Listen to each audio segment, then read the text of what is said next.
I think you can say, well, Putin's out of his mind. Yes, maybe so. But at the same time, he's being compelled by God. He went into the Ukraine, but that wasn't his goal. His goal was to move against Israel ultimately. And God is getting ready to do something amazing, and that will be fulfilled.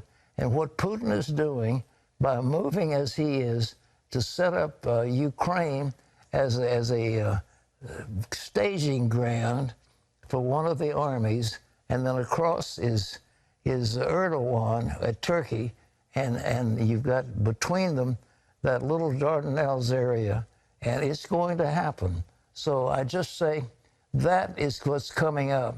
Is Putin crazy? Is he mad? Well, perhaps. But God says, I'm going to put hooks in your jaws, and I'm going to draw you into this battle, whether you like it or not.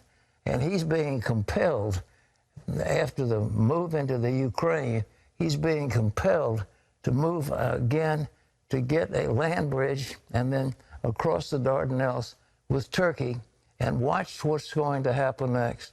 You read your Bible because it's coming to pass. It would be easy to make fun of Pat Robertson returning from the dead to share his wisdom on the 700 Club. I was wondering if it's called the 700 Club because Pat Robertson is 700 years old. But in all seriousness, as much as it is fun to laugh at these televangelist loons, it downplays the very real influence the likes of Pat Robertson have, the historical roles that they've played in shaping the political landscape, and how they are part of a very serious network led by powerful people. So with that being said, let's go back and take a look at these clips from a documentary I made, The Unauthorized History of the American Century, Part 6. In the 1950s, the richest man in the world, an oil billionaire in Texas, invented a new form of television journalism. It pretended to be objective and balanced, but in fact it was hardcore right-wing propaganda. It was way ahead of its time because, in its fake neutrality, it prefigured the rise of the ultra-conservative, right-wing media of the 1990s, like Fox News, with its copyrighted slogan, fair and balanced. The billionaire was called H.L. Hunt, Haroldson Lafayette Hunt. He made his fortune in the early 1930s by getting hold of one of the biggest oil fields in America, in the pine forests of East Texas. He was a ruthless, driven man, and from early on he became absolutely convinced that he had superhuman qualities that made him different from other humans. Here is a picture of Mr. Hunt, which gives you a sense of his conviction about himself. From the 1920s onwards, Hunt was a bigamist. He married 2 women and raised 2 families that were oblivious of each other. Hunt was a part of a group of extreme right-wing oil men in Texas who had enormous influence because of their wealth. There is a brilliant book written about this group, The Big Rich by Brian Burrow. Burrow describes how they had first risen up in the 1930s because they loathed President Roosevelt, quote, a nigger-loving communist, unquote, as one oil man called him. They were convinced that Roosevelt's New Deal was really run by Jews and communists, or, quote, social vermin, unquote, as they politely put it. A Texas congressman called Sam Rayburn summed up this group of right-wing oil men.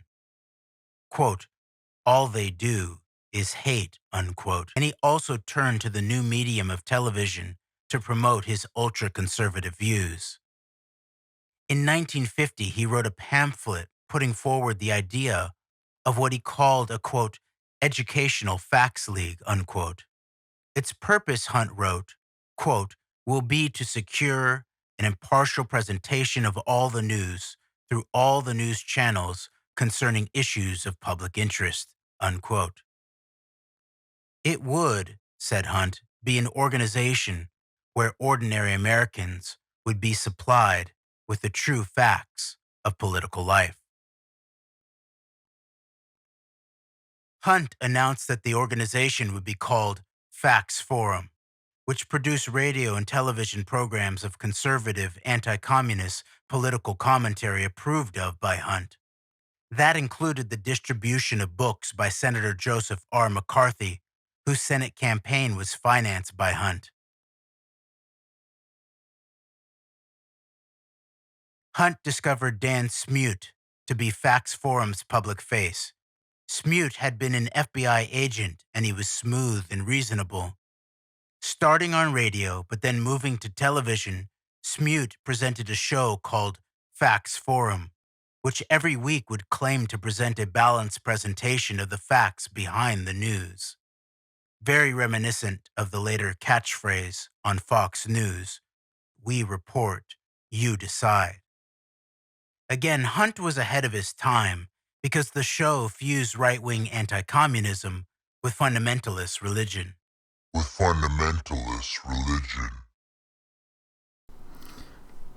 So that is some background on H.L. Hunt and his role in developing the right-wing Christian fundamentalist base and mobilising it politically. Hunt's son, Nelson Bunker Hunt, also helped in this process and continued his father's legacy, financing key groups and organisations that would come to be known as cornerstones of the religious right. Nelson had key relationships with three major evangelical figures: Jerry Falwell, Tim LaHaye, and Pat Robertson. All were early members of the Council for National Policy. Hunt provided the startup money for the Council for National Policy. All the men, including Paul Weyrich, were key members of the CNP. LaHaye officially founded the group in 1981 after resigning his pastorship to devote himself full-time to building the Christian right. 1981 was a busy year for Hunt. He also contributed $1 million to the Moral Majority that same year. The group was founded by Jerry Falwell, along with Paul Weyrich, who coined the term Moral Majority. Tim LaHaye was also on the board of directors. The Moral Majority was a prominent American political organization associated with the Christian right and Republican Party. It was founded in 1979 and became one of the largest political lobby groups of evangelical Christians in the United States during the 1980s, and was credited with delivering 2/3 of the white evangelical Christian vote to Ronald Reagan during the 1980 presidential election. Perhaps the most important function of the Moral Majority was a mass voter registration campaign, which is believed to have successfully registered some 2 million voters for the 1980 election. The new organisation gained substantial business support. According to one account, Falwell's high-flying profile with Republican leaders and the Moral Majority attracted a new kind of contributor, the super donor. Texas oil billionaire Nelson Bunker Hunt had given millions to the Moral Majority. Other contributors included life insurance moguls Arthur Williams and Art DeMoss, cotton magnate Bo Adams, and a wealthy Pennsylvania poultry farmer, Don Hershey. The Coors family also provided funds, and the corporate-backed Heritage Foundation was instrumental in founding the organisation, with Paul Weyrich playing an especially central role. Consistent with the new right philosophy of fusionism, evangelical Protestants began forming alliances with diverse religious groups, including conservative Catholics and Orthodox Jews. Despite his segregationist past, Falwell's Moral Majority was open to all races and gained some limited support among socially conservative black people. A particularly striking feature of this period was the rise of Christian Zionism.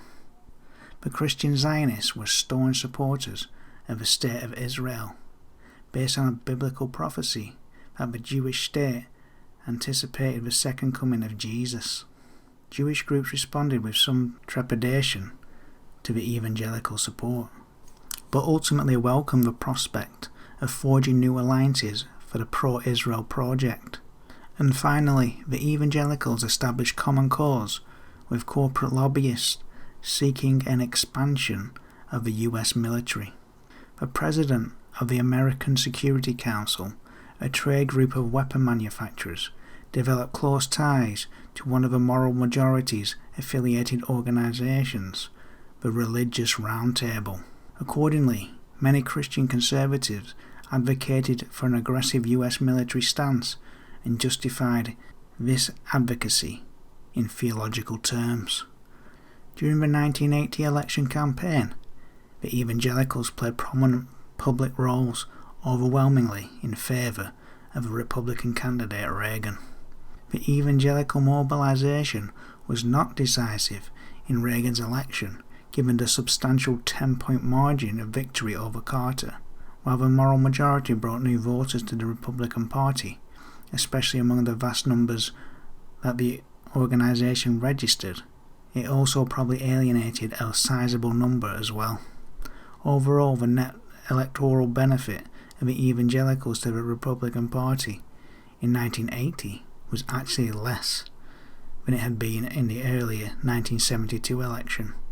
One of the key tactics the moral majority used in the 1980 presidential campaign was dirty tricks, otherwise known as negative political campaigning. This was done in an effort to deter would-be voters for voting for the political opposition. According to Jimmy Carter, in the autumn of 1980, Falwell's moral majority purchased $10 million in commercials on Southern radio and TV to brand me as a traitor to the South and no longer a Christian. This has been a key tactic implemented by the religious rights political strategists.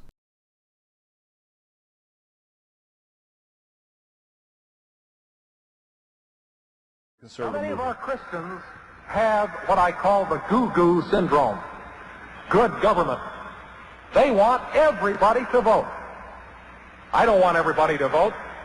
Elections are not won by a majority of people. They never have been from the beginning of our country, and they are not now. As a matter of fact, our leverage in the elections, quite candidly, goes up as the voting populace goes down. The religious mobilization helped create a new and enduring force in US politics for the long term, whose strength grew over time. Pollster George Gallup would later remark that religious affiliation remains one of the most accurate and least appreciated political indicators available. Christian conservatism has proven an enduring and essential permanent feature of the US political landscape.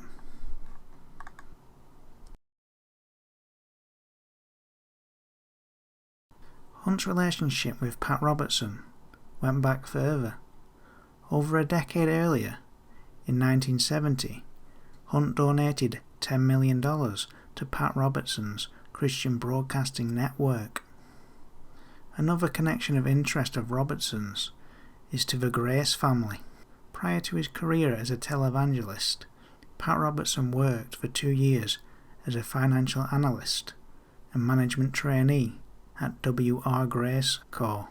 Robertson was also godfather of the child of company president J. Peter Grace, another member of the Council for National Policy and president of the American Association of the Sovereign Military Order of Malta. Grace was a key figure in Operation Paperclip.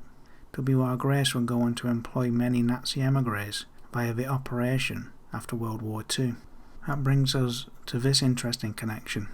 During his time as president of the US arm of the Knights of Malta, J. Peter Grace oversaw the operational assistance to El Salvador's military-led junta government. According to General Harry C. Adderholt, Robertson's Christian Broadcasting Network provided the US arm of the Knights of Malta with $2 million for operational assistance to El Salvador's junta government. Pat Robertson's connections to US covert operations do not end there. Pat Robertson was also involved with the Nicaraguan Freedom Fund and Iran-Contra. The main purpose of the Nicaraguan Freedom Fund was to divert attention from the covert channels which through real money flowed to the Contras in violation of the Boland Amendment. One of those channels was a specialised PR firm, International Business Communications, which pleaded guilty in 1987 to fraud by using a tax-exempt foundation to raise funds to arm the Contras.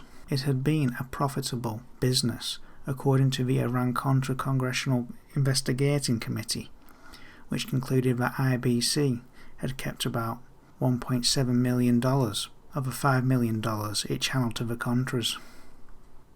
Pat Robertson, Colorado beer baron Joseph Coors, and Nelson Bunker Hunt were among the contributors at a $250 a plate fundraiser dinner where Pat Robertson gave an invocation and led the Pledge of Allegiance. President Reagan also gave a speech.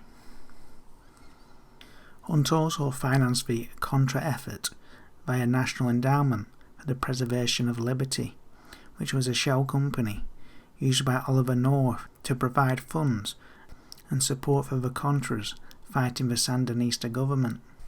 Robertson avoided any scrutiny from investigations and went on to launch a run for the US presidency in an effort to capitalise on the evangelical mobilisation created by the Christian Right Network. Robertson decided to seek the Republican nomination for the 1988 presidential race. Good evening. This Christmas week begins with a series of disasters. There was when he ran a television ministry. He often referred to the miracles that he had performed with the help of the Lord. But since becoming a Republican presidential candidate, Robertson seldom refers to that part of his life. As NBC's Lisa Myers reports now, Robertson gave up his title as the Reverend to run for president, and he has come up with a new billing. For God and country. Thank you. God bless you. And Robertson today for God and country. Marion Pat Robertson is an evangelical Christian who would be president. The storm, in a sense, broke off. He believes his prayers diverted a hurricane, that was God's sign he should run for president. And it was a miracle. Praise God Almighty. Hallelujah. Robertson believes that God speaks through him on many matters, including miraculous healings. There's a woman here with cancer of the womb, and I don't think it's been diagnosed. You didn't know what it was. It's been excessive bleeding, and God has healed that right now tonight. It's healed. Thank you, Lord. But now, just 3 months after trading the title Reverend for candidate, Robertson is trying to blur his religious past. He denies ever being an evangelist. I've never been an evangelist in my life. I'm the head of the 5th largest cable network in America. He emphasizes the secular in campaign commercials. Only one candidate running for president has built a small business into a major national corporation. That business is the Christian Broadcasting Network, CBN, where for almost 20 years he hosted the 700 Club, preaching to millions of fundamentalist Christians about everything from saving souls to the end of the world. Pat Robertson takes an in-depth look at earth-shaking biblical prophecies being fulfilled right now. Startling events foreshadowing the end of the world as we know it. This is Jerry Straub. He's from... Gerard Straub, a former CBN executive, says that at a prayer meeting he taped in 1980, Robertson prophesied that those startling events could begin in 1982. And he came in and outlined what he believed God was telling him was in store for the world. The hour of his wrath has come. Now, if I'm hearing him right, things are starting to happen. All we know for sure is that the U.S. is going to stand against Russia, and that Russia's going down. We don't know if it'll be nuclear. It could be. It doesn't have to be. It could be. But there could be some big boom all around going on when this thing starts. There was a literal time that this was going to happen. In fact, at CBN, we were actively engaged in planning to televise the second coming of Jesus. Pat Robertson gives you insights to events. Robertson believes the second coming of Jesus will follow this ultimate Holocaust. Some, including the pastor of the church to which Robertson belongs, fear that his apocalyptic religious beliefs could affect President Robertson's foreign policy decisions. In practical terms, it might mean if the world is going to come to a catastrophic end anyway, what is to prevent me from pushing the button? Some also worry that Robertson's religious beliefs could affect civil rights. In his book called Answers, Robertson notes that in the Old Testament, homosexuals were executed. He says the New Testament tells us they shall receive in their own bodies the punishment for their actions. Robertson on women. The woman is supposed to be in subjection to her husband. The husband and on non-believers. Individual Christians are the only ones really, and Jewish people are the only ones that are qualified. Obviously, you're not saying that there are no other people qualified to be in government or whatever if they aren't Christians or Jews. What you're saying is I'm that... saying that. I just said it. I believe it. When questioned, Robertson says despite such beliefs and statements, as president, he would seek peace and uphold the law. Still, for candidate Robertson, the past is likely to remain a dogged companion. Lisa Myers, NBC News, New York. NBC News repeatedly asked for an interview with Robertson in connection with the issues raised in this report. Campaign officials, however, declined to make him available. In an effort to capitalize on the evangelical mobilization created by the Christian Right Network, Robertson decided to seek the Republican nomination for the 1988 presidential race. However, the evangelical base was mobilized to get behind the then Vice President George H.W. Bush as a natural continuation and successor to Reagan. The moral majority endorsed Bush in an effort to encourage evangelical support behind him. The decision caused some backlash, and Robertson created the Christian Coalition, the Moral Majority 2.0. After his well-funded campaign for president, Robertson used the remainder of his campaign resources to jumpstart the formation of the Christian Coalition's voter mobilization effort. Americans for Robertson accumulated a mailing list of several million conservative Christians interested in politics. This mailing provided the basis of the new organization. So you can see, just like the moral majority, how important the mailing lists were in the successful mobilization of evangelicals.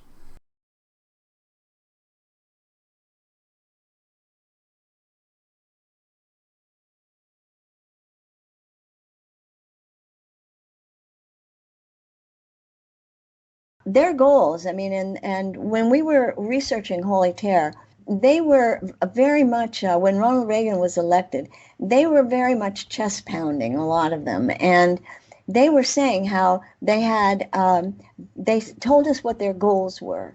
The first one was to take over one of the major political parties.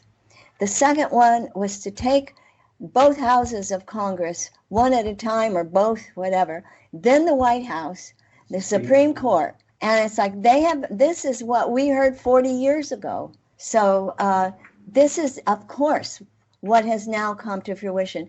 But it struck us in the beginning, in the 80s, it was a very out front movement because they were, as Flo said, they were chest pounding about their great triumph with Ronald Reagan's election. And they laid all their cards on the table. But during that same period, the religious right, the Republicans, they all targeted the media and with claims that there were persecuting Christians and that media people were secular humanists and atheists who were out to attack Christianity. And the intimidating force that had on our colleagues in the media was something we saw and we could feel. Oh, yes. When Holy Terror came out, campaigns. we would go into radio stations and television studios and people would say, oh, we can't put you on the air, not in this community. And we saw, they said that we just make too much money from these televangelists, or you're going to upset the housewives in our audience too much. But now what you've seen is this whole debate over abortion. We have not heard the word Christian or born-again evangelical Christians linked to it at all. It's just the so-called Republican base. It's always in quotes. And the Exactly. base is the new code word that the media have all accepted and that everyone's doing so that they don't look like they're singling out the born-again Christian component. But what's happened is, just as you know from your time in evangelicalism, the degree to which born-agains have been surrendered and been drawn into these movements at the command of their preachers or at the command of these national organizations is still what's driving the Republican base. It's what put and keeps Donald Trump in office. And the Republican Party will do nothing but give them domestic policy successes so that they stay on board. Without them, there would be no Donald Trump. There wouldn't even be a Republican majority in this country. But now when you put those things together with the base as far as Christian fundamentalists or religious right fundamentalists, and you put it together with a real cult of personality, which is what we have, and maybe even a little bit of information disease, this combination of factors all based on the same sets of control systems that we have found both in Holy Terror and in snapping. And in Holy Terror, we brought forward for the first time the whole issue of emotional control. In the cult phenomenon in snapping, we were not dealing with that very much in the cults.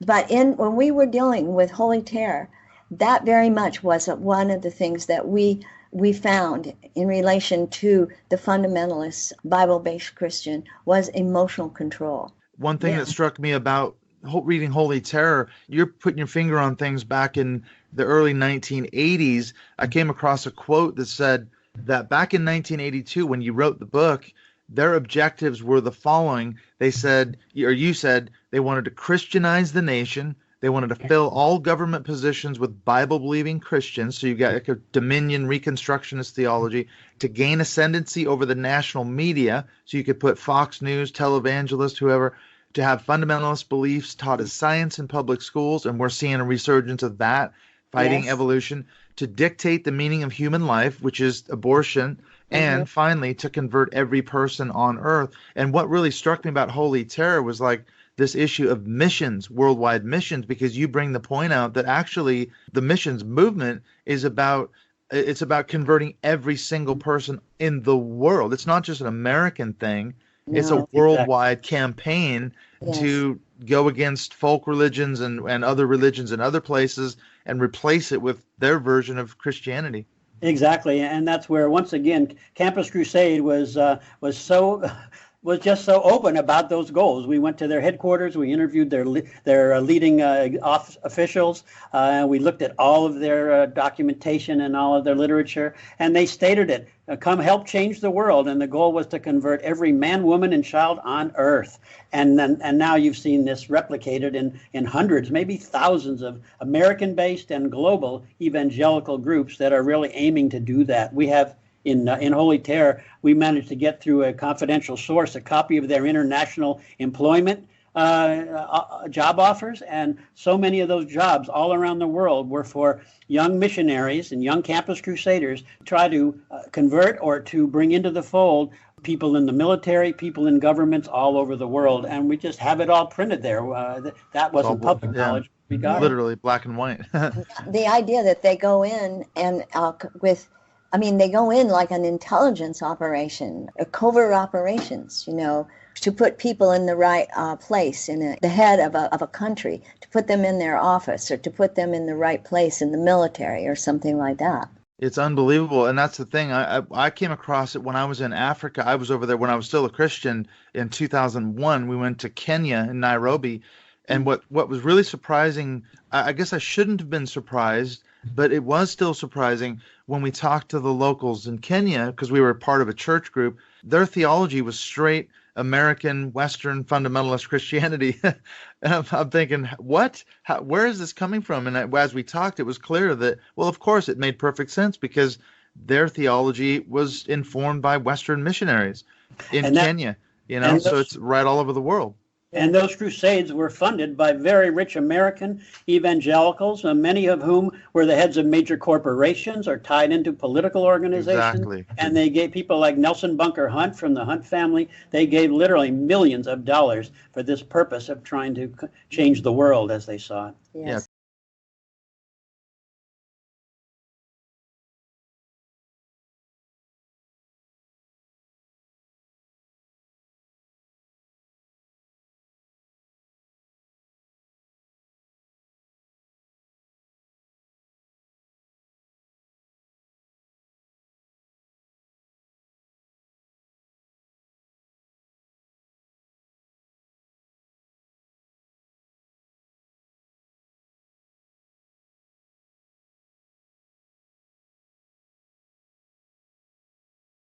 by other people who were running with him. In April of 2011, retired firefighter Mark Taylor was watching the news when Donald Trump came on the screen. I didn't know a lot about Donald Trump. I just knew he was a very powerful businessman, built this empire. I knew he was toying with the idea of running for president at the time. You know, most people thought it was a joke. Well, he's kind of a comic book figure. I mean, he's a show-off. He's a sideshow who threatens to swallow the Republican Party. Oh boy, that guy on the Ed Show. He was right. He knew what was coming. Just to be clear, all of this trailer footage was made in hindsight, and the Trump Prophecy movie was released in 2018. So I'm listening to him on an interview, and all of a sudden I just heard the voice of the Lord say, "You're hearing the voice of a president." So Mark Taylor claims that God spoke to him, and he interprets that God told him Donald Trump would be president. Quite outrageous claims. Mark went into his office, got out a pen and paper, and started to write what he says the Holy Spirit told him. You know, he was saying that basically that America was going to prosper like never before. Israel and America, the ties between the two countries would be stronger than ever before. The dollar would be the strongest it was ever been. Yeah, these headlines are faked. They've made their own headlines to fit Taylor's prophecy. And of course, relations with Israel is what this quote-unquote God that spoke to Taylor cares about. Sure, buddy. The economy is booming under this president. We're up 254 points, 21,000 on the Dow. And what about the pandemic wrecking the economy during Trump's presidency? Wasn't that prophesized? It was very detailed as far as what God was showing me. And Mark, this was 2011. This was 2011. Before he'd ever announced. Before he ever announced. Taylor says it was all detailed in what God showed him. Notice Taylor's story goes from God speaking to him, and now it's being shown to him by God in detail. How this process works isn't explained. Yet he got the year wrong. I'd say that's a pretty basic detail. Taylor originally thought the prophecy would happen during the 2012 presidential election, but it was not to be. Thought I'd missed it. I truly missed it. Taylor claims he was shown in detail what Trump's presidency would be like, yet the pandemic wasn't mentioned. All the scandals and impeachment trial were not brought up by Taylor. So in 2011, there were already suggestions in the mainstream media, as shown here, that Donald Trump was going to run for president, hence why he was on Fox News being interviewed by Bill O'Reilly. Taylor claims that God spoke to him while he was watching the interview. During that very interview, Bill O'Reilly talks about the possibility of Trump being elected president. Trump even said he was undecided if he would run for president in 2012, and the interview was mainly talking about what Trump would do as president. Fine, but if you're president, you're not going to be able to do it on rhetoric. You're going to have to say, this is a fair tax code. If I ever decide to run, and I may, and I'll make that decision before June, but I'll let you know in about 3 or 4 weeks if I decide to run. Trump previously published political books such as Time to Get Tough by Regnery Publishing, a conservative CIA-linked publisher. In 2000, The America We Deserve was published. At the time, Trump was considering running for president. So the idea that this was a miraculous prophecy that came true is complete nonsense.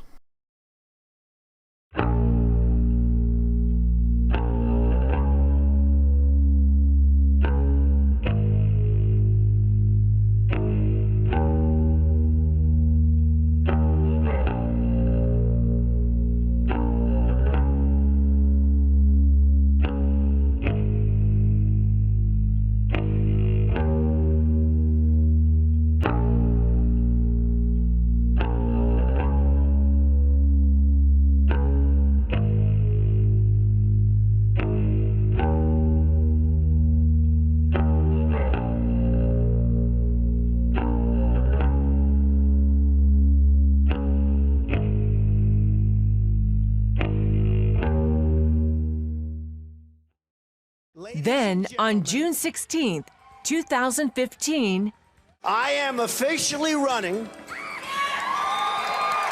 for President of the United States. Mark's prophetic words suddenly didn't seem so far-fetched. When election night finally rolled around, Trump's win astounded the most experienced political journalists. Well, my crystal ball has been shattered into atoms here because I predicted the exact opposite of what happened. Taylor says God used Trump to stop an anti-Christian agenda that was taking hold of America. The enemy's timeline has been denied by the Most High God, and it's through Donald Trump. A lot of this is being denied right now. And what God is saying right now is like, no, it's not time right now, because there's many, many things that God wants to accomplish on the earth right now. This is exactly the same narrative that Jim Siegelman brought up in the clip in part 1. But during that same period, the religious right, the Republicans, they all targeted the media and with claims that they were persecuting Christians and that media people were secular humanists and atheists who were out to attack Christianity. And the intimidating force that had on our colleagues in the media was something we saw and we could feel. Oh, yes. When Holy Terror came out, campaigns. we would go into radio stations and television studios and people would say, oh, we can't put you on the air, not in this community. And we saw, they said that we just make too much money from these televangelists, or you're going to upset the housewives in our audience too much. But now what you've seen is this whole debate over abortion. We have not heard the word Christian or born-again evangelical Christians linked to it at all. It's just the so-called Republican base. It's always in quotes. And Exactly. The base is the new code word that the media have all accepted and that everyone's doing so that they don't look like they're singling out the born-again Christian component. But what's happened is, just as you know from your time in evangelicalism, the degree to which born-agains have been surrendered and been drawn into these movements at the command of their preachers or at the command of these national organizations is still what's driving the Republican base. It's what put and keeps Donald Trump in office. And the Republican Party will do nothing but give them domestic policy successes so that they stay on board. Without them, there would be no Donald Trump. There wouldn't even be a Republican majority in this country. Real quick, social issues, abortion. Right. You favor it? No, as you know, I'm pro-life. Okay, so you're pro-life on abortion. Would you outlaw abortion? Well, I'd go a pretty strong step. Something I don't like. I used to not be pro-life. I've become pro-life. I've seen friends that had children that they didn't want, and now they have children and they're the apple of the eye. So I've really changed my views over the years, but I am pro-life. I would really, I'm forming an opinion. I'm forming a very strong opinion, but I'll let you know in about 3 or 4 weeks if I decide to. All right. I guess Fox News' number one social issue is abortion. That shows the influence of a religious right on the media. But Taylor says there's one part of the prophecy that hasn't come to pass yet, regarding the news media. Fake stories are being reported. A lot of bad things are being reported that aren't true. So the news media would be captivated by him, and they would even begin to agree with him. That's the only line in a prophecy that hasn't come to pass yet. So we have to ask ourselves, what's fixing to happen to make the mainstream news media to begin to agree with him? What is fixing to happen? God's going to clean out the news media. God is looking for his people right now, his millionaires and his billionaires, basically, to come in and start investing in these places and buying them out, taking over. God's going to rebuild them and restore them because there's no spirit of truth in them right now. And that's what God's going to restore. Taylor just doesn't get it. First of all, Trump is a media creation. One of the keys to Trump's successful presidential bid was the ability to capitalize on the public's distrust of the corporate media and present himself as an anti-establishment candidate to appeal to the disenfranchised and disillusioned Americans. One of the key tactics used by the people behind the religious right was to sow distrust in the media and present the fundamentalist religious right as being under attack from the media. This narrative is reinforced by Taylor, who, in the words of Taylor, are carrying out an anti-Christian agenda. In so, they are presenting themselves as a victim being marginalized, which is a key component of the cult mentality. CBN and other networks have a media platform in place to reassert these narratives, repeating talking points to keep their audience captivated in their worldview. Aside from that, corporate America, via the mainstream media, gave billions of dollars worth of free airtime to Donald Trump throughout his campaign. Fox News is owned by the Murdoch empire, and Rupert Murdoch and Donald Trump have been friends for decades. They even hosted a B'nai B'rith event in honour of their friend Roy Cohn together. Same with Jeff Zucker, who was CNN head. Zucker helped transform Trump from a reality star to a presidential frontrunner. Trump, his son-in-law Jared Kushner, and Zucker are all linked to the Center for the National Interest, a group operated by the likes of Henry Kissinger, Dimitri Simes, and Hank Greenberg. CNI board member and Time Warner executive, CEO of television network HBO, Richard Plepler, invited Kushner to a lunch that was attended by Zucker and his boss Jeffrey Books, a fellow CNI board member. Kushner worked with the group to arrange 2 events, guest lists and prepare speeches. Donald Trump gave a public speech at the Mayflower Hotel where he outlined some foreign policy goals. Thank you for the opportunity to speak to you, and thank you to the Center for National Interest for honoring me with this invitation. It truly is a great honor. Regardless of his mainstream connections, Trump was able to tap into the distrust in the media by the religious right for his own benefit. By denouncing the news media as fake news, he was able to captivate the religious right, who saw in him a political figure that voiced their same beliefs. But one has to recognise the media gave Trump's campaign ideas and rhetoric life on their platforms, while alternative news outlets like Breitbart, Drudge, InfoWars, OAN and WorldNet Daily, etc., were in place to bolster support for Trump. Taylor's disturbing views against the free press has no doubt been moulded by the religious rights rhetoric, and gives an insight into how this rhetoric could play out and end press freedoms. What is fixing to happen? God's going to clean out the news media. God is looking for his people right now, his millionaires and his billionaires, basically, to come in and start investing in these places and buying them out, taking over. God's going to rebuild them and restore them because there's no spirit of truth in them right now. And that's what God's going to restore. Taylor believes Trump's victory is just the beginning. The fireman prophet also predicts the church will thrive and America will see a great move of God. The army of God will have victory after victory after victory. And I love what President Trump always says. He says, you're going to get sick and tired of winning if there is such a thing. And that's going to be the same way for the army of God. That's going to be victory after victory after victory. In his remarks, Taylor mentioned that God was looking for millionaires and billionaires to buy up the news media so they could be more pro-Trump. What can be seen as a contradiction to that would be the death of Sheldon Adelson. He was the largest donor to the GOP in the 2016 election. Surely God would have used his magical powers to keep Adelson alive so he could buy up more of the news media. If what Taylor claims to be the case, I apologise for how ridiculous that sounds, but that is where we are at with these people. Will it be an 8-year presidency? Absolutely. Absolutely, we will. You're sure about that? Yeah, I'm sure about that because I think what's going to happen is that when people see the good that the country's coming into right now, the prosperity, the jobs, the economy, whatever the case may be, there's going to be no doubt he's going to sail right in for a second term. Wendy Griffith, CBN News.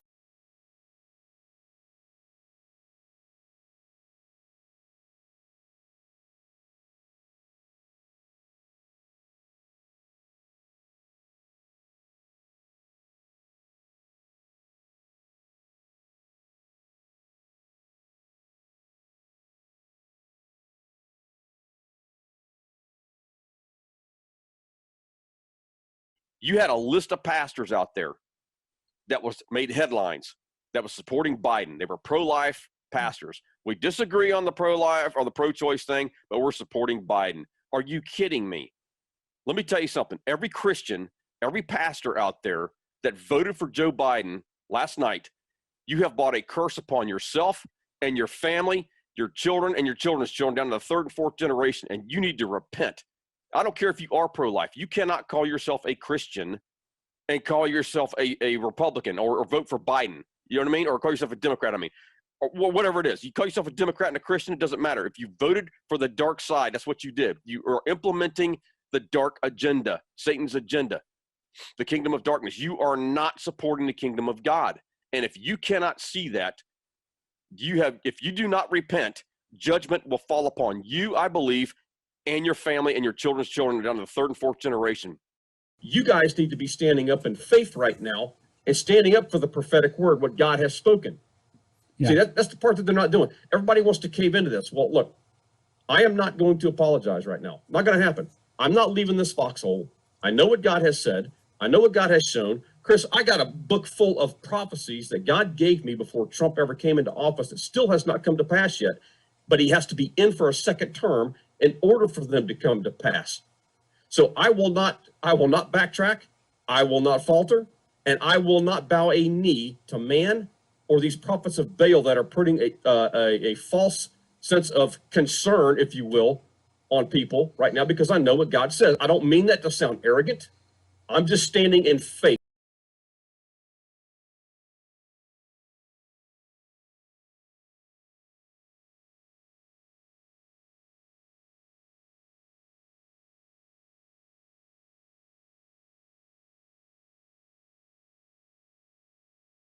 I want people to understand something. Trump is not going anywhere. Trump has won the election. And for us to be, we've said how many times screaming, don't watch the mainstream media. They are complicit in this coup. This is a coup attempt of a newly elected president. And so he has won the election. Listen to what the president said in this press conference that night. We have won the election, but we will take this to the Supreme Court. Now, why are we taking this to the Supreme Court? Because they've got evidence.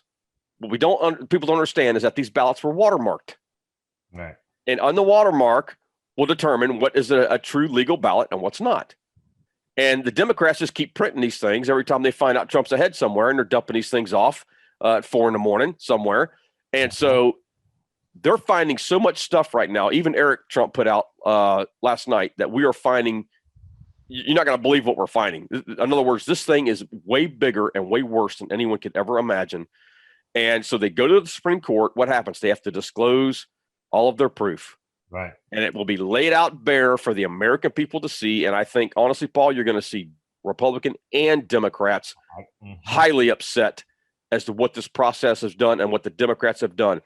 This is a sting operation of the largest sting operation in American history right here, I believe. Right. And so you had these watermark ballots. They got people in here counting them. From what I understand, they are making arrests in some places, but it's not being advertised. It's not being said.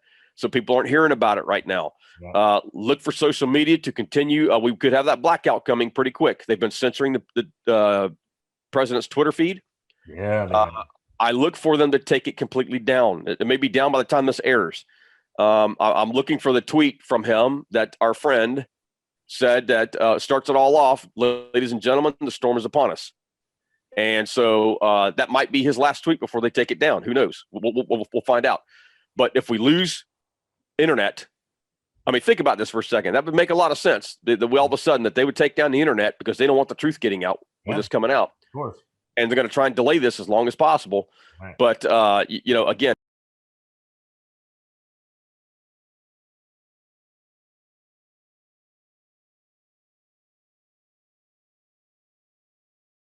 we just have to have faith, not fear.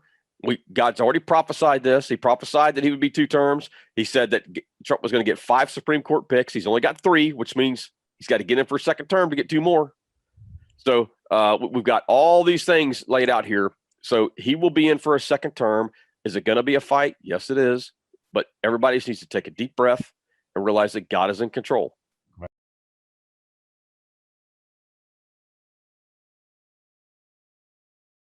This process that we're going through, this sting operation, if you will, I think they're waiting for Biden to claim victory publicly. And when he does, that'll probably going to be it right there at that point, because that will be treason.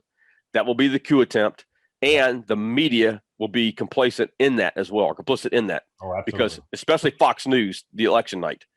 I mean, if it was me, I'd have arrested him on national television, shut Fox down right there on the spot, and just flip the switch off. You're done. Yeah. And so, so again, and when the media claims that Biden has won and gives it to him, that's when they've got more evidence right there that they were complicit in all of this. So we just got to hang in there. We got to let the plan play out. Hang in there. Go before you hang in there. Let the plan play out. Don't panic when they announce he's won, because chances are they're going to. I believe they will. We know this is coming, and we've been preparing for this. Right. So we just have to hang in there.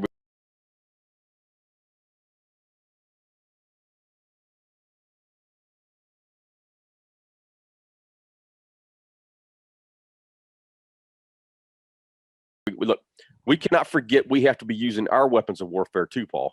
Yes, absolutely. Which is prayer and warfare. Prayers when you're addressing the enemy, warfare when you're addressing prayers when you're addressing God, warfare when you're addressing the enemy.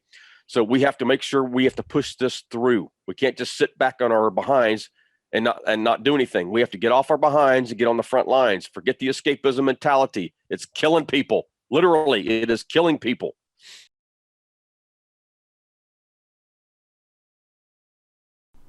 On the 4th of July, 2017, Mark Taylor and Mary Colbert's book, The Trump Prophecies, The Astonishing True Story of the Man Who Saw Tomorrow and What He Says Is Coming Next, was published. Mary Colbert is described as an international ministry networker. Anyone versed in the research I've presented over the years understands how important a role networkers play in today's power structures. Watching this series, you will have also picked up on the international goals of the religious right network and their efforts to convert the world to their brand of Christianity. Mary is a wife of Dr. Don Colbert, a self-styled Christian health guru who appears regularly on religious right media outlets promoting his products and books, sometimes along with his wife. One of his books is titled Toxic Relief. Ironically, Dr. Don got into a bit of trouble with the environmental authorities in California when it was found that Colbert's health products tested positive for lead.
Apart from that, Colbert has been officially warned by the Federal Trade Commission for making unwarranted claims about his products protecting against the coronavirus.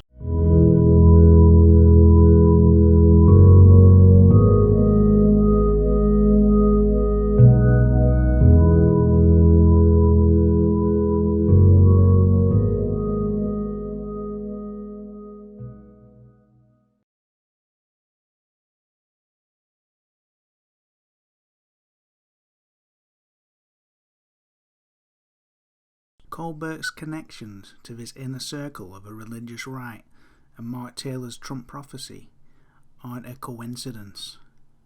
The Trump Prophecy book alleges Taylor was out of work and a patient of Dr. Don Colbert, whom he presented his Commander-in-Chief prophecy.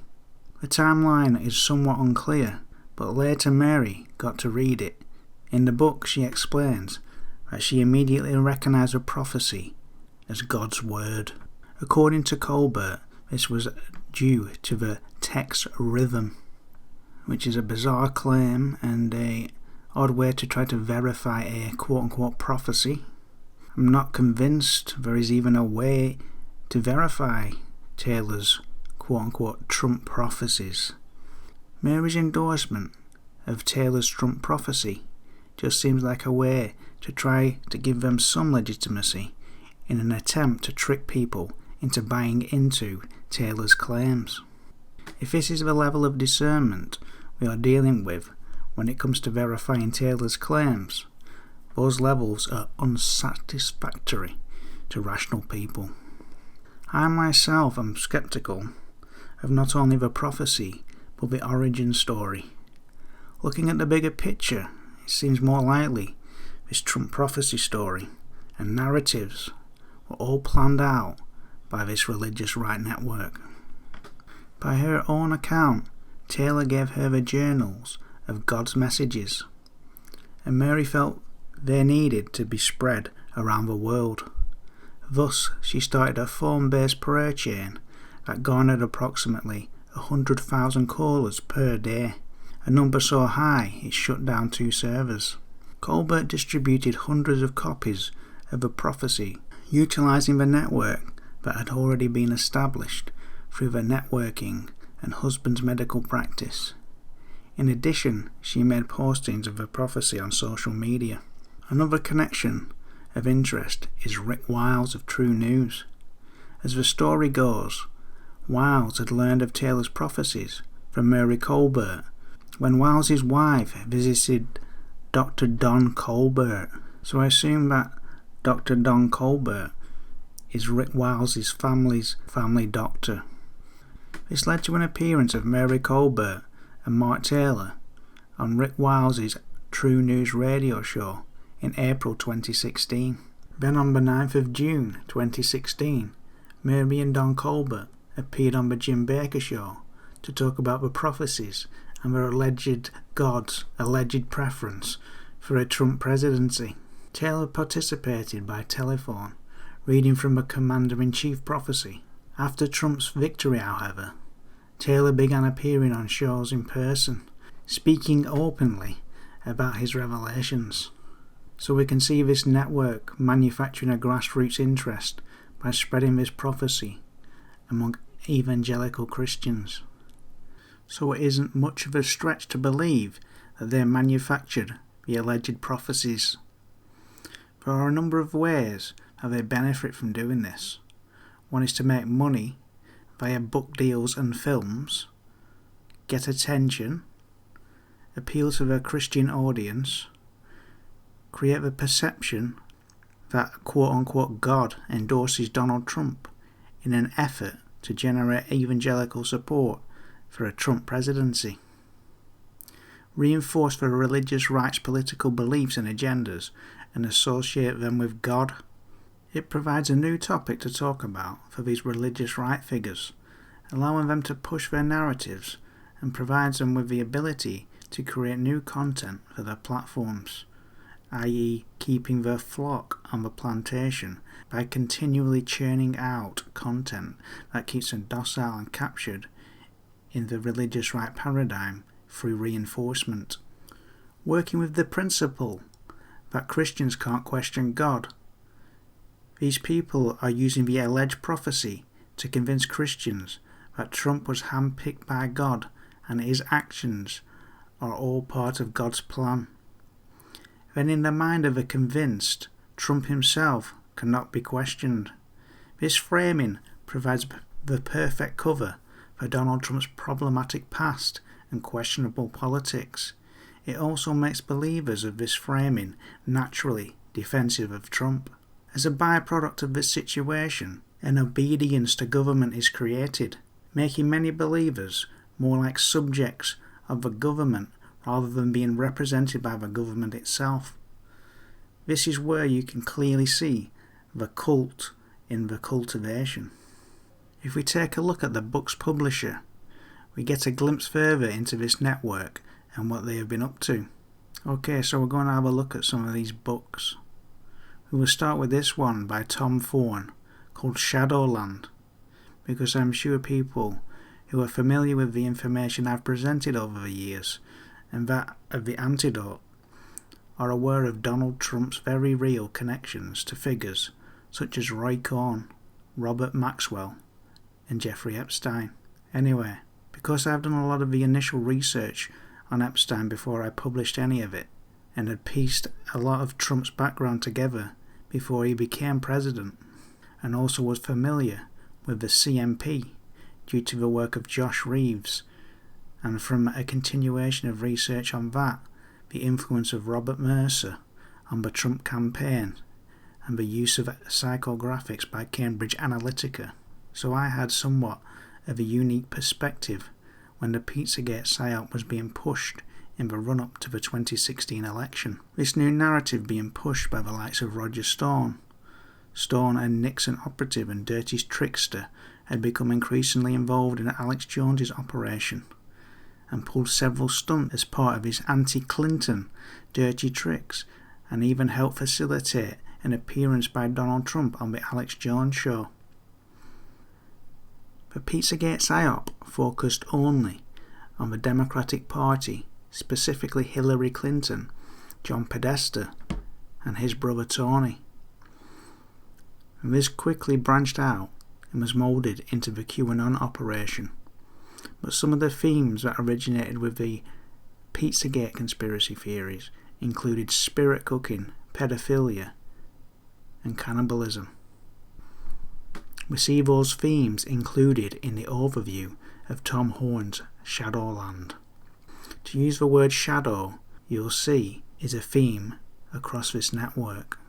They are very much into creating this perception of darkness, mystery, and of the unknown. Whether to create fear and intrigue, it gives them room to speculate and propose some of the more outlandish conspiracy theories to smear their political opposition without specifically naming people. The conspiracy relating to Satanism are being sold to a Christian audience and thus create a spiritual enemy for the Christian. Spiritual warfare is a key part of the new Apostolic Reformation movement, whose key figures belong to this network. So creating a spiritual enemy for their followers is a key component for the religious groups. That is what Thorne is doing here. When we see this repeated narrative consistent across the spectrum of the QAnon conspiracy theory pushers, and that this mysterious unidentified shadowy deep state that operates against Donald Trump, who they believe is working on behalf of God. So taking the spiritual warfare aspect of the new Apostolic Reformation into consideration, so you can see how this has become a weaponized theme within the QAnon movement. Now is not the time to drop your weapons of warfare. Now is the time to armor up.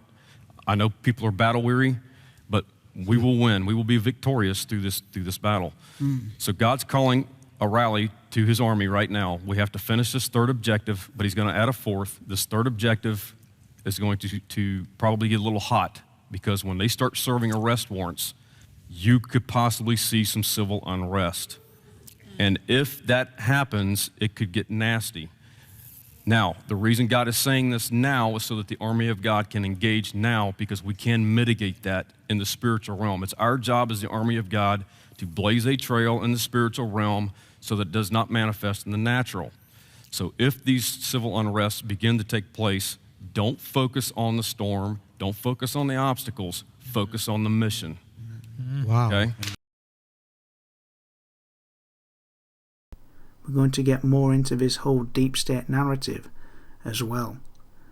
But the other noticeable thing to myself, and that is the consistent lack of acknowledgement of Jeffrey Epstein's ties to Donald Trump, and even Trump's links to the Clintons.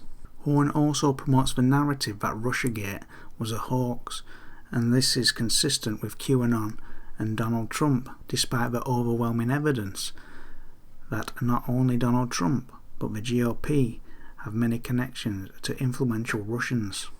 However, the true scope of foreign influence goes further than Russia. These international oligarch networks are truly global, as highlighted in my video on oligarch use of private intelligence, the real Shadowgate. So you can see the blatant lies promoted by Horn. On one hand, he is promoting the unproven aspects of Pizzagate conspiracy theories, while pushing the narrative that Donald Trump ties to Russia are a hoax. Also, if you look at the information presented in my Judeo-Christian Neocon QAnon PSYOP Exposed video, retired US General Paul E. Vallely is highlighted. Vallely has appeared in the past on True News and attended Russia's Valdai Club meetings. Michael Aquino, who authored the Psyops to Mind War, the Psychology of Victory paper with Vallely, stated that he had access to Soviet research on mind control and psychic topics via Michael Murphy and Steve Donovan of the Esalen Institute. If you take into consideration what I previously mentioned in regards to the spiritual warfare aspects of a new apostolic reformation and Vallely's description of mind war being utilized in electronic media, television and radio, in the deliberate aggressive convincing of all participants in a war that we will win that war, along with the fact that this network is directly involved in those forms of media, creating their narratives and melding these techniques not only to convince that they are part of the spiritual warfare, but Donald Trump's presidency is part of God's plan and that they will win. If you look at the fallout of the 2020 election, these networks have aggressively propagandized people into believing the 2012 election was rigged and that Donald Trump won the election, to the point that it led to January 6, when some were coerced into attempting a coup.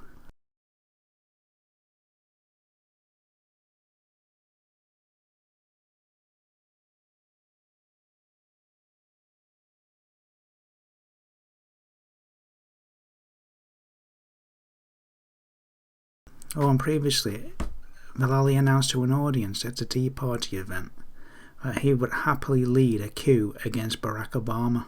Vallely was also a key part of the birther conspiracy, which brings up the next point in Tom Horn's Shadowland that claims that Obama's birth certificate isn't legit, which is a follow-on conspiracy from the original birther conspiracy. And after Obama produced his birth certificate in an effort to put the conspiracy to rest, of course the people in this network can't admit that they were wrong or lying to the gullible audience, or just let it go.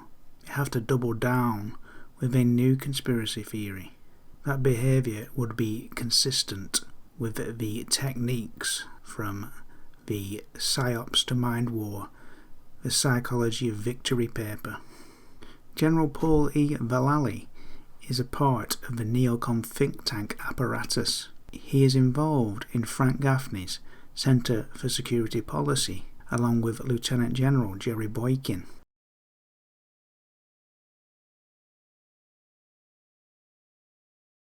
As previously mentioned, the birther issue is what catapulted Trump into the political limelight, leading to his eventual 2016 presidential run. So we have the consistent link to Donald Trump throughout these narratives.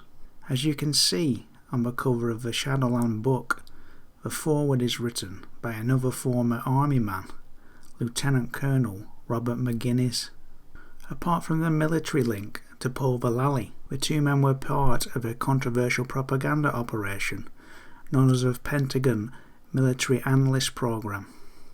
Participants appeared on television and radio news shows as military analysts and/or penned newspaper op-ed columns. The idea was to recruit key influentials to help sell a wary public on a possible Iraq invasion. According to Vallely, a week after 9/11, Fox News hired him as a senior military analyst, and he formed a military analyst team for appearances on Fox programming.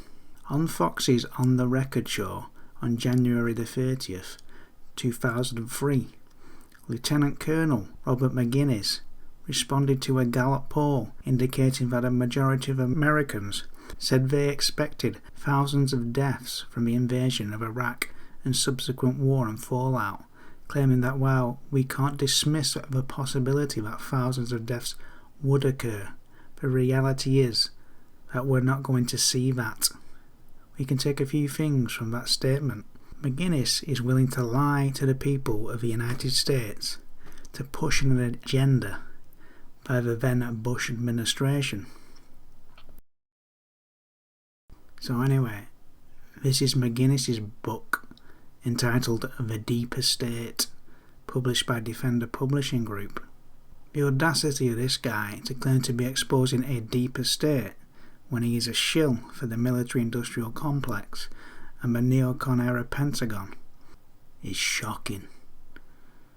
So let's get this straight. The most powerful military force in the world is the US Armed Forces, who he works for, and the American empire of the globalist corporations. The clue to what the phrase New World Order is referring to, well, the clue is in the first two words, New World, i.e. the Americas. McGinnis is trying to divert away from these facts and externalize the reality of globalism to some foreign mysterious agenda and part of a sinister one world government involving secret societies. A consistent theme in the religious right, going back to the early John Birch Society. You can see how, on one hand, this is diverting away from the actual US-based multinational corporations, the world's largest economy, and their stocks are traded on Wall Street and thus part of the American empire. Then on the other hand, he is pushing the narrative that this international businessman and owner of multinational corporations, Donald Trump, is fighting against this mirage that QAnon and the likes of McGinnis have used as a diversion. Also, in regards to QAnon, co-opting the term deep state, Peter Dale Scott has published books over decades covering the role of the deep state as opposed to the public state. Rejecting the label of conspiracy theory, he uses the phrase deep politics to describe his political concerns. To my knowledge, Scott coined the term deep state. In 2014, Scott published a book featuring his updated and new research called The American Deep State, well before the term deep state was hijacked by the pro-Trump QAnon psyop. I would argue that one of the objectives of QAnon has been to co-opt the term and divert attention away from Scott's work. This also has created confusion and helped to discredit the term deep state by associating it with QAnon, fake news and kooks that are featured in this video, while at the same time the people behind Q are still using the term for political gain to those who have bought into the QAnon psyop.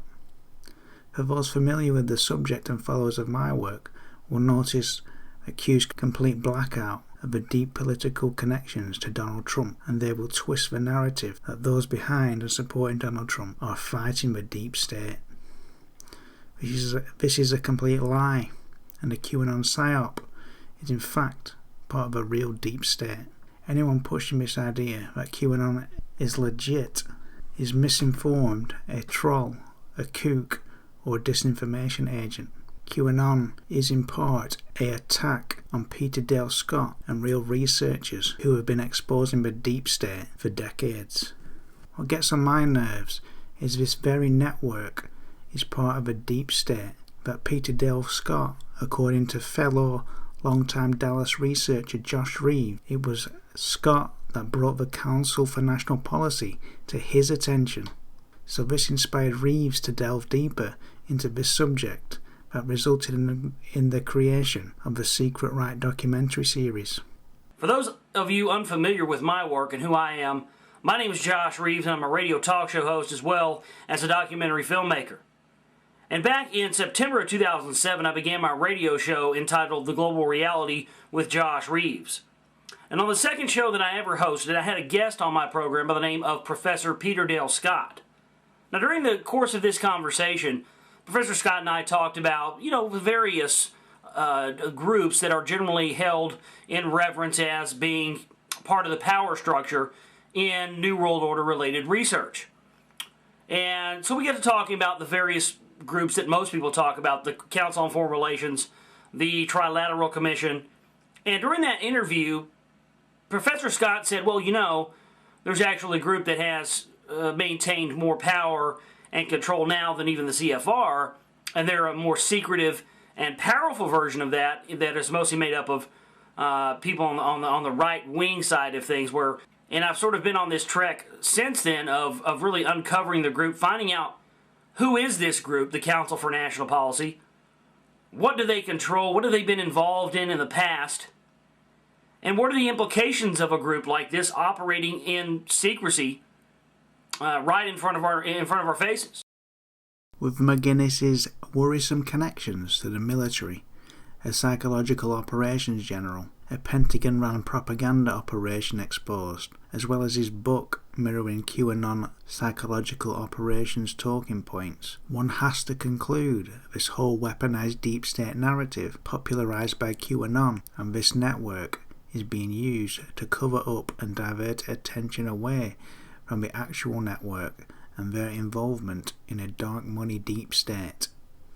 So let's move on to some more connections of concern. McGuinness is also part of the Family Research Council, along with Lieutenant General Jerry Boykin. The Family Research Council has been heavily financed by the Edgar and Elsa Prince Foundation and the Richard and Helen DeVos Foundation over several decades, and has deep links to the Council for National Policy. Many prominent figures in this religious right network overlap across multiple key organisations. Another point of interest regarding McGuinness is during his time working as part of the Pentagon Analyst Program, he appeared on C-SPAN to shield for the use of private security forces in Iraq, with particular focus on Blackwater. Blackwater, of course, being operated by Erik Prince at the time. His family are founding members of the CNP and long-term financiers of the Family Research Council, where McGuinness was working. The slaughter of civilians for sport, weapons smuggling, destruction of evidence, wholesale corruption, and finally murder. In our third story in the countdown, a full-fledged criminal enterprise executed by the military contractors known formerly as Blackwater, according to the sworn testimony of two of its employees.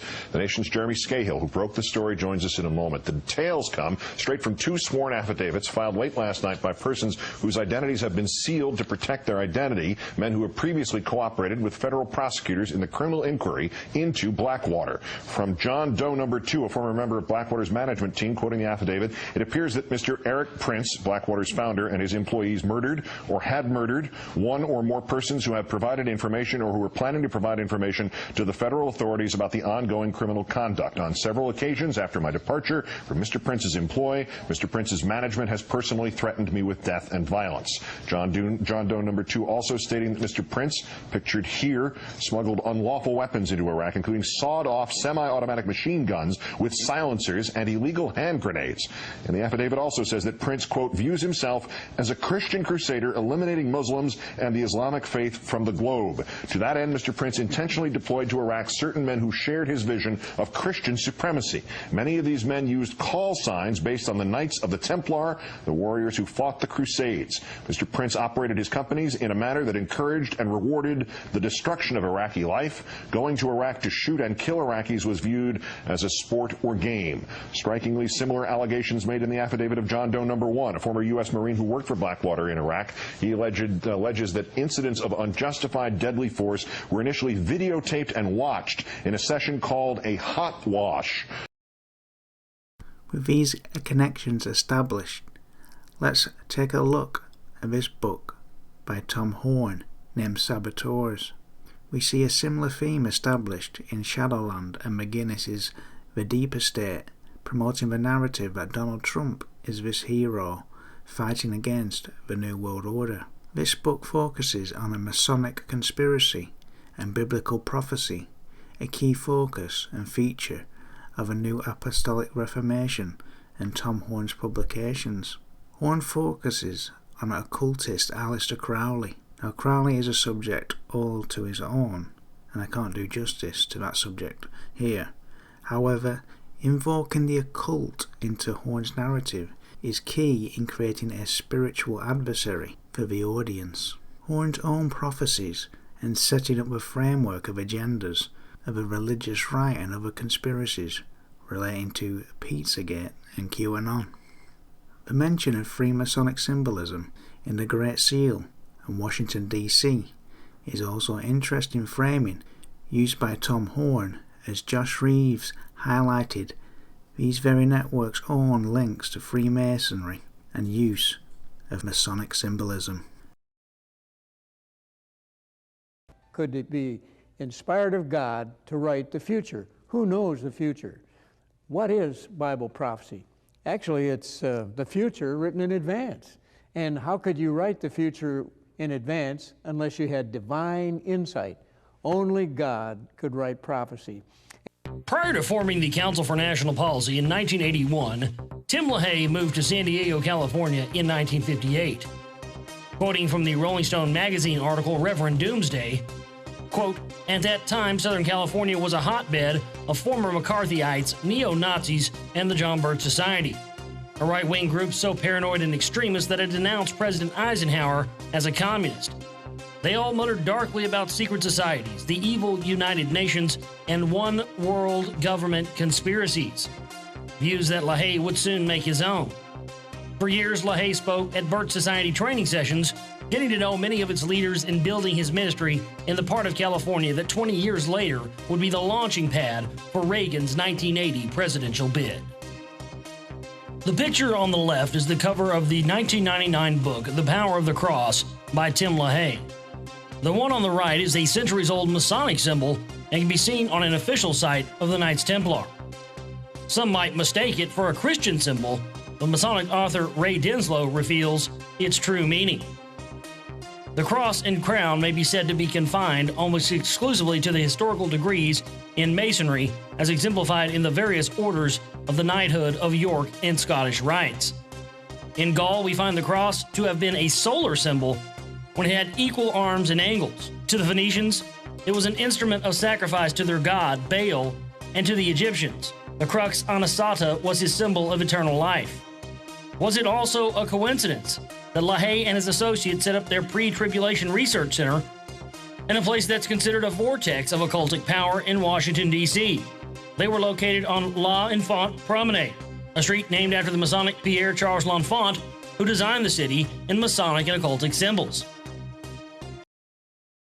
Aside from that, past and present CMP members that we know of awarded the Freemasonic honorary 33 degree include Don DeFore, Richard DeVos, Jesse Helms, Jack Kemp, and Trent Lott. Again, much like the previous books covered, we have to question, what are these conspiracy theories distracting away from? Aside from what has already been covered, the topic of the occult links to this network, and particular one, Michael Aquino, raises eyebrows of interest. The further worrying distraction is from the fact that this network itself is manufacturing cults. It would seem, from my perspective, that Horn is using diversionary tactics, distracting away from those and others, while also acting as a controlled opposition.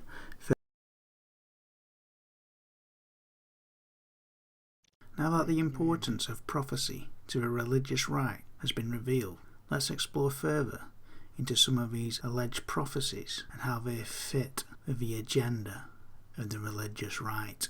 Who knows the future? What is Bible prophecy? Actually, it's the future written in advance.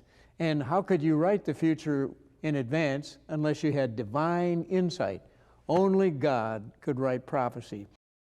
It probably isn't a surprise that Tom Horn himself claims to be a prophet that received foretold images presented to him by God on a scroll. But I want to go back to when you were in your 20s, you were a new believer, and you died? Yeah. Tell me about that. And so came home from work one day, prayed before I went to bed for probably several hours. Wow. And then went to sleep. Now so you were hungry. You were very much so. Wow. But went to sleep, and the next thing I know, I am standing in front of a very, very brilliant light. And it's actually impossible to put into words exactly what it was that I was seeing. There was a brilliance of rainbow-type colors. This was more than three-dimensional. This was 10-dimensional or 20-dimensional or something. Now, it was like instantaneous? You weren't going through like a tunnel? Or No, no, it wasn't your standard like near-death experience, or maybe it was, I don't know. But anyway, I'm in front of a brilliant light. Now, somehow I knew that I was standing before God. I also somehow knew that he had told me some things and he had shown me some things. And in fact, part of what I never get into is I also knew that a scroll had rolled out in front of me and things were playing out on this, like I was seeing the future. But then all of a sudden, he tells me, you have to go back now and you're not going to remember. That's crazy, though. It's like he brings you up there, he shows you all these things, and then he said, you're going to forget, you're not going to. Now that the pattern of manufacturing prophecy has been established, and we can clearly see multiple people within this network claim to be a prophet, let's take a look further into Tom Horn's other books. Thomas Horn's brand new explosive book and his exclusive 3-part audio CD revelatory series, The Wormwood Prophecy, NASA, Donald Trump, and the Cosmic Cover-Up of End-Time Proportions. The overview begins by proposing the idea that the US government and NASA are covering up an asteroid headed for Earth. This rhetoric sows further distrust in the government and its agencies, a consistent theme by this network and the anti-government religious types. The goal here isn't so much about freeing you from government influence as it is willing you to fall under their influence, to trust in them rather than the government. A great and blatant example of this is the phrase used by the QAnon influencers, quote, trust the plan, a movement built on suspicion and anti-government conspiracy theories. While this culminated in the near end of democracy in the United States. The narrative of Horn's Woodworm prophecy presents Donald Trump as a hero that created the US Space Force to try to defend the planet from an asteroid's impact. We can point out the absurdity of the idea and contradiction at creating another government agency because other government agencies are covering up a potential asteroid strike. We can also see how this mirrors QAnon, creating hero worship propaganda images showing support for Donald Trump.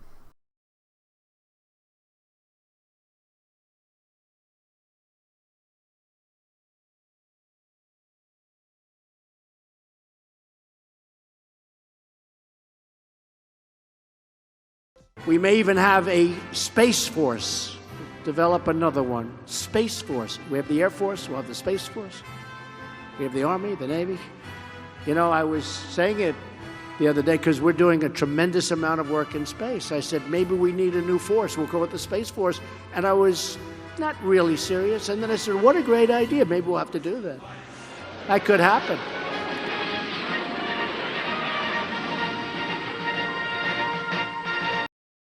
In another parallel with QAnon is this promotion of Space Force as a force for good to Q cult members. The agency was incorporated in conspiracy theories cultivated by the people behind Q and repeated by followers espousing the notion that Space Force had evidence that the 2020 US presidential election was stolen. I believe was stolen, but we know that Space Force has it all. Trump has all the information. It's going to be overturned. What do you think Space Force has? Space Force is a military branch of the, just like the Army, all the military. And they literally, walk up here, the night of the election, they literally watched the election be stolen. They know, they watermarked the ballots. They know exactly what happened with every ballot. They know what fake ballots, all right? They knew the election switches. They know what countries were involved. They followed the money. They know what every politician that's been paid off.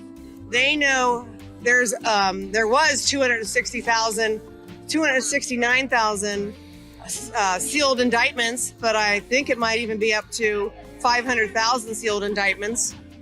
And I believe that we're going to have an emergency broadcast, and the military is going to come in with martial law, and we are going to be shown 8 hours on, 8 hours off of videos for 7 days, the world, and they're going to be showing us taped tribunals, taped confessions, and the world is going to be awakened to what's really going on with the deep state. The promotion of conspiracy theories such as this led to January the 6th. We can see both the flags depicting Trump as an American hero and with the US Space Force insignia displayed on flags in the crowds at the Capitol on January the 6th. This is the same scenario pushed by the pro-Trump groups working to overturn the election results that include disgraced Michael Flynn and that are highlighted in the video titled "The Insurrection Was Plan B, the secret plan to overturn the election." One of the relationships of Tom Horns that stood out to me was with Steve Quayle. Quayle has long been a source of disinformation in alternative media, from claims of imminent invasion by Chinese troops on the Mexican border to a list of bollocks from high-tech giants to angel wars. Angels waging war in the unseen realm. Global events fulfilling biblical prophecy. Knowing this, it would only seem fitting for Quayle and Horn to join forces and co-author books and make DVDs together.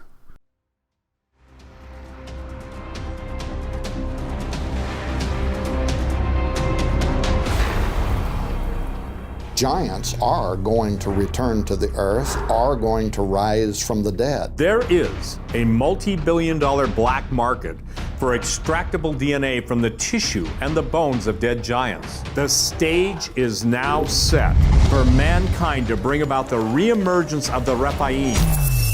The enemies of God are about to become the architects of their own divine judgment.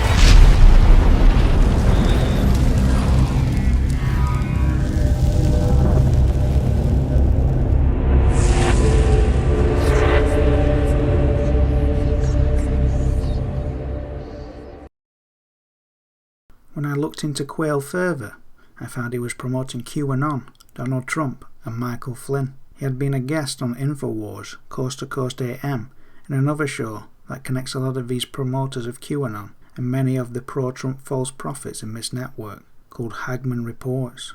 Here is a tweet of Quayle's promoting the fireman prophet, Mark Taylor. That isn't the only prophecy related to Donald Trump that's been promoted by Quayle.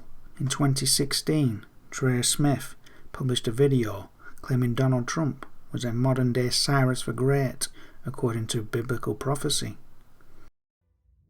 Before the 2016 presidential election, some evangelical Christians began comparing Donald Trump to King Cyrus, the biblical king who's credited with allowing Jews to return to Jerusalem from exile in the Babylonian Empire. The idea behind the comparison is that a non-believing leader can be used by God to enact policies that help advance the interest of believers, in this case, Christians and Jews. We will move the American embassy to the eternal capital of the Jewish people, Jerusalem.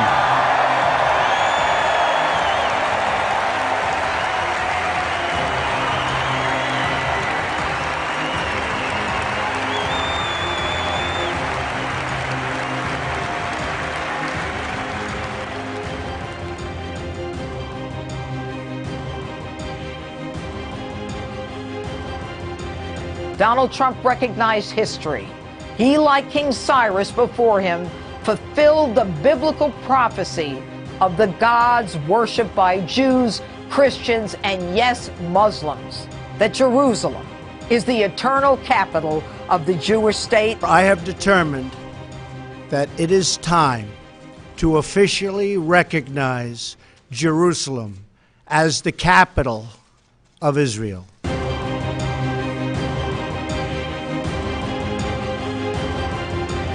I think President Trump has made history. This will be remembered the way we remember the Cyrus Declaration from 2,500 years ago when he told the exiles of Babylon, you can go back and rebuild the temple in Jerusalem. This is a historic moment, and we will always remember it.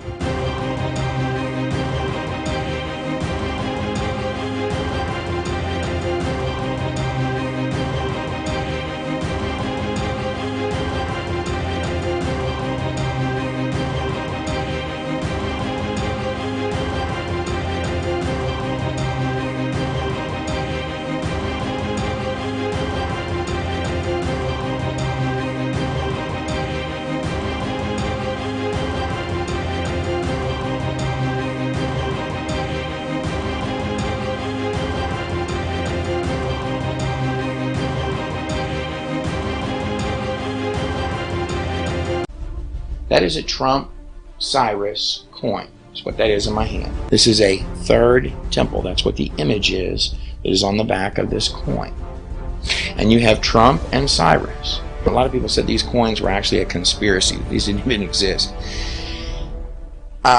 These are literal coins minted in Israel. This is a half shekel. It contains, I believe, 10 grams of silver, which is by the book. By the book, what that would be by Levitical law, what this coin would need to contain. This is what you would pay as the temple tax. It would be a half shekel. President Trump is starting a prophetic process by moving the American embassy to Jerusalem.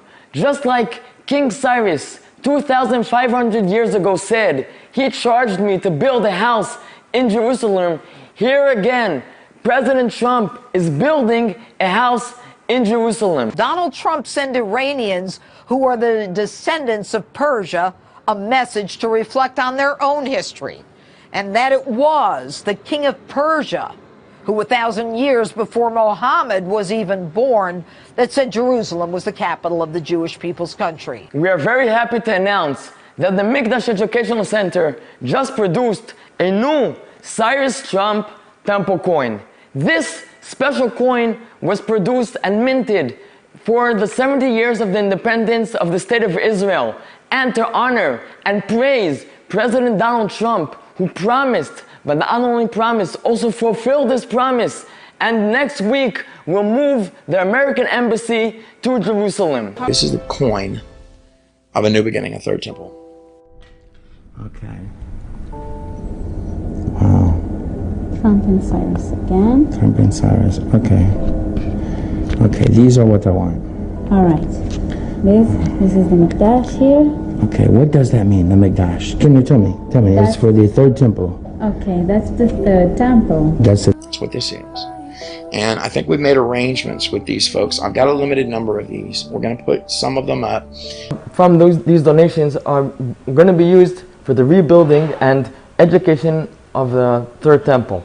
The temple belongs to everybody, to the Jewish nation, but also to the whole world. In 3 languages, in Hebrew, in English, and in Arabic. So we're starting with the people of Israel, we're starting maybe with the Trump base, but I'm sure that maybe through Trump, everybody will understand not how Donald Trump is important, but how important Jerusalem and the temple is for the whole world. What does a setting of a stage mean for the end times? Well, for the end times, you need that temple right there. And this applies even the Islamic prophecies, this applies to Christian prophecies, and this applies to Jewish prophecies. All of them should have an interest in this. But the Cyrus-Trump connection rests on a bizarre, fast and loose handling of the Bible that never should have gotten off the ground in the first place.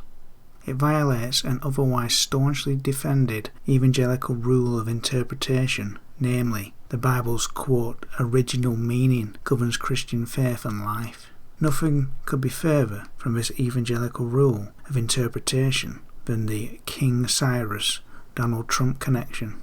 So who is King Cyrus anyway? The Hebrew Bible has high praise for the pagan King Cyrus. Yahweh is said to have, quote, stirred up the spirit of King Cyrus, unquote, to do his bidding, namely to release the captives, as spoken by the prophet Jeremiah.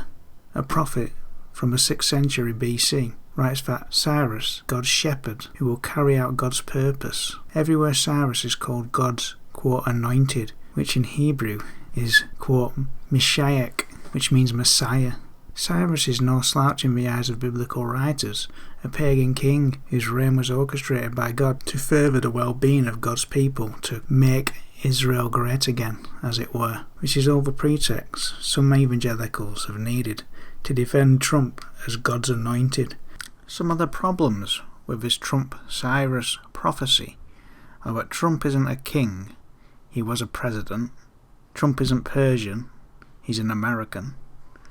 Israelis are not, nor were, captives in a foreign land before Trump decided to recognize Jerusalem as the capital of Israel. In fact, Israelis already occupied Jerusalem. Despite the obvious problems with this Donald Trump King Cyrus the Great prophecy, once scrutinized, evangelicals like Jim Baker had yet another one of their long-term guests, Lance Wallnau, offering minted coins at $45, commemorating the 70-year decree that was fulfilled when Jews returned to Jerusalem in the first year of Cyrus the Great's reign. According to the Bible, he decreed that Jews should return and rebuild their temple.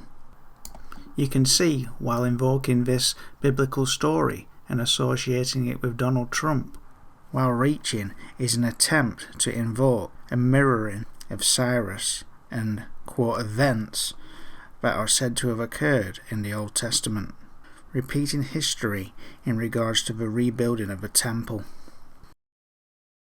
They think we're crazy, but we're actually the sane ones. How many of you have been praying all across America? How many of you have been praying? This coin is our point of contact. When I asked the Lord why the coin, the Lord said, because when you take the coin, it's a point of contact. So your faith is being released with 1 million other believers to pray protection and peace and wisdom and counsel over the President of the United States and over his family. The teaching that is here, this coin is a point of contact, this 24-karat gold-plated coin. And by the way, I couldn't copy the Sanhedrin model. I told them I would do an original. So we found a nicer picture of the president to use. So we have our own version of it. But what we want to do is we want to be able to start, Jim, this move. We've got 16 months. This battle for the future of America has already started, 16 to 18 months. We're already in it. We're in the battle right now. We need to be praying now and not captive to gloom or anxiety or fear, but channeling our optimism in the direction of God's begun a miracle. Let's keep that miracle going.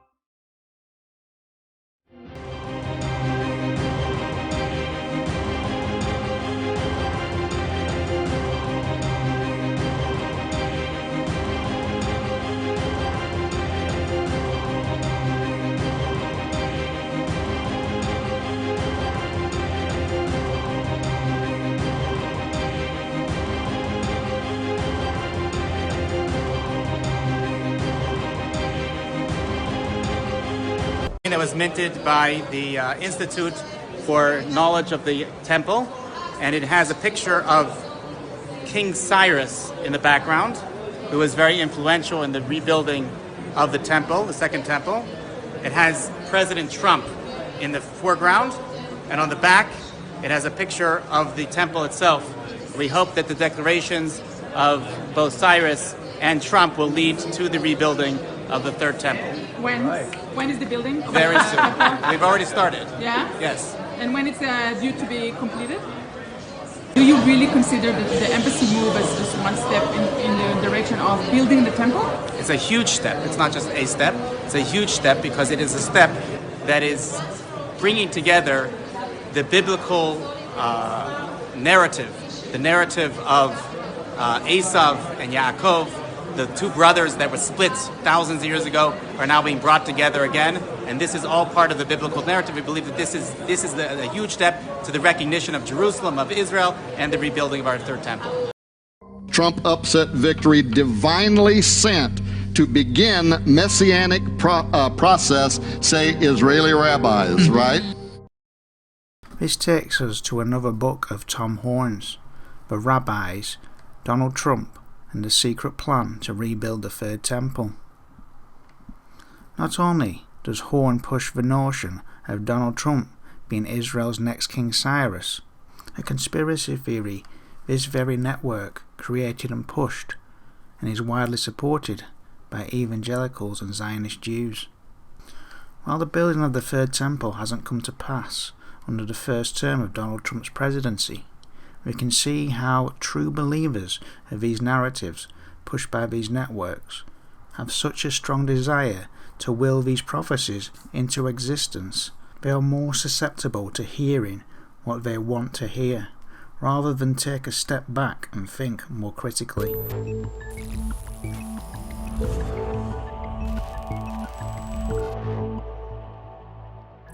Evangelical Christians are a huge chunk of the American population. 34%, well over 100 million people describe themselves as evangelical or born again. And recent studies have shown they're way more prone to believe conspiracy theories than most non-evangelicals. As of January, 27% of white evangelicals said they believed QAnon was completely or mostly accurate, and 49% thought Antifa was responsible for the Capitol violence. You're primed by this fact. Evangelicals are always looking for evidence of the end of the world. And the early New Testament Christians continually talked about and looked forward to that day, or the day, or the last days. Evangelicals want the end of the world to happen. They're not afraid of it. They embrace it. And when you're embracing it, you're always looking for evidence that it's going to happen, because that keeps your flock in line and keeps them energized and encouraged to keep worshiping, because like, the end's getting closer now. The end's getting closer now. Don't give up. And when things don't work out as foretold, it's easy enough to explain. No matter what happens, they're going to keep moving that timeline out. For them, it's going to eventually end in Armageddon, in the end of time. But it's going to happen. It's just a matter of when.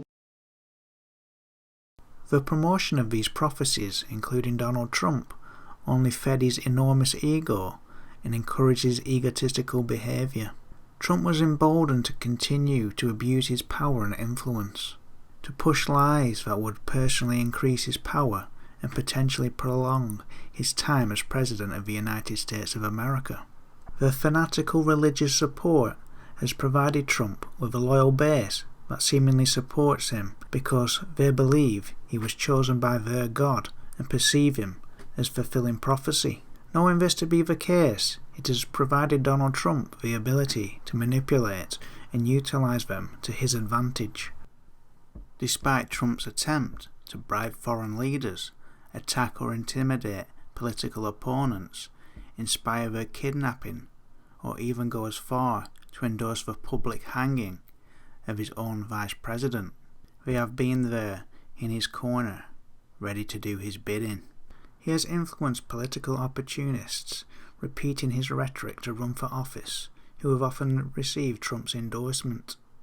In doing so, we've seen some of the stupidest people ever elected to Congress, such as Lauren Boebert and Marjorie Taylor Greene. This power, combined with Donald Trump's history of immoral and degenerate comments and behaviour, including repeated claims of sexual harassment and child rape and questionable friendships with people like Jeffrey Epstein and Ghislaine Maxwell, which the evangelical base has given him a free pass on.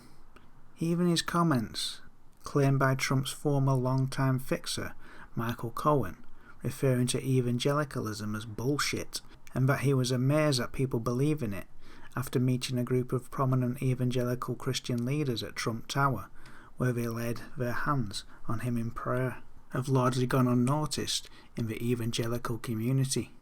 This all makes a dangerous recipe, a recipe that led to Trump endorsing an accused child molester, Roy Moore.